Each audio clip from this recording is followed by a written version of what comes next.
Hello friends, Sunday அன்னைக்கு மீன் வாங்கியிருந்தோம். கொஞ்சம் மீன் குழம்பு வச்சுட்டு கொஞ்சம் மீன் பொரிக்கிறதுக்கு எடுத்து வச்சுட்டேன். பொரிக்கிற மசாலா நான் லாங் வீடியோவில் ஷேர் பண்ணுறேன். மீன் குழம்பு செய்யறதுக்கு மண் சட்டி எடுத்து வச்சுட்டேன். அதில் நல்லெண்ணெய், வெந்தயம், சீரகம், தட்டி போட்ட பூண்டு, பச்சை மிளகாய், நல்லா தட்டி சேர்த்த சின்ன வெங்காயம் எல்லாம் சேர்த்து நல்லா வதக்கிக்கலாம். இது கூட மஞ்சத்தூள், மிளகாத்தூள், வீட்டில் அரைக்கிற குழம்பு மிளகாத்தூள் ஒரு 5 டேபிள் ஸ்பூன் சேர்த்து நல்லா வதக்கிக்கோங்க.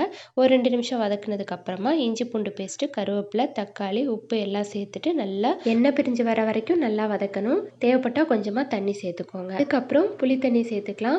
நான் புளி தண்ணி சேர்க்காம புளி பேஸ்ட்டாக சேர்த்துருக்கேன். அதுக்கப்புறமா நல்லா மிக்ஸ் பண்ணி விட்டுட்டு தேவையான அளவுக்கு தண்ணி ஆட் பண்ணிவிட்டு தேவையான அளவு உப்பையும் சேர்த்துட்டு மூடி விட்டுருங்க. நல்லா கொதிச்சதுக்கப்புறமா மாங்காய் விருப்பம் இருந்தால் சேர்த்துக்கலாம். மாங்காய் சேர்த்துட்டு மறுபடியும் ஒரு 2 நிமிஷம் விட்டதுக்கப்புறமா வாஷ் பண்ணி வச்சுருக்க மீன் எல்லாமே சேர்த்துட்டு மறுபடியும் ஒரு 5 நிமிஷம் நல்லா வேக விடுங்க. கடைசியாக கொத்தமல்லி இலை தூவிட்டு நல்லெண்ணெய் ஒரு ஸ்பூன் சேர்த்துட்டு குழம்பு இறக்கிடுங்க. அவ்வளோதான்.